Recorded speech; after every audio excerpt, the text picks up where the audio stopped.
पंढरीची वारी 19 दिवसांनी लावणीवर. अधिक महिन्याचा परिणाम.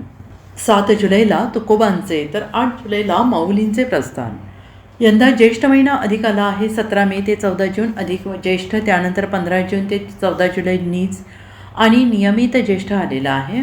आणि याच ज्येष्ठ महिन्यातील वद्य सप्तमीला तुकोबांचे प्रस्थान 7 जुलै रोजी आहे. ज्येष्ठ वद्य अष्टमीला म्हणजे 8 जुलैला माऊलींचे प्रस्थान आहे. सोहळे दशमीला पंढरीत तर 25 जुलैला आषाढी एकादशीचं. जगद्गुरू तुकोबाराय आणि माऊली या दोन्ही सोहळ्यांचे मार्ग वेगवेगळे आहेत. मात्र आषाढी एकादशीच्या आदल्या दिवशी म्हणजे आषाढ शुद्ध दशमीला हे सोहळे पंढरीत दाखल होतात आणि यानुसार 14 जुलै रोजी हे सोहळे पंढरीत दाखल होणार असून शनिवार दिनांक 25 जुलैला आषाढी मुख्य, गेल्या वर्षी 18 आणि 19 जूनला या पालख्यांचे प्रस्थान होते आणि 6 जुलै रोजी आषाढी एकादशी होती.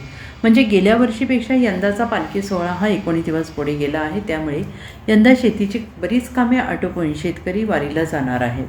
Bureau report, SBN Marathi, Pandharpur.